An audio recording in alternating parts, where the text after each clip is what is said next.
Scan for Sovi, your AI bestie. I got your back. Oscillating blocks can be tricky, but we can solve this spring problem fast by looking at the graph and identifying where the energy is actually zero.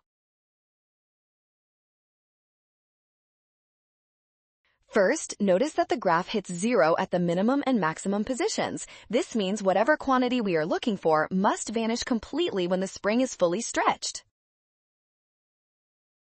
For a spring block oscillator, the velocity is zero at these turning points. Since kinetic energy depends on velocity squared, it must also be zero at these two specific extreme positions.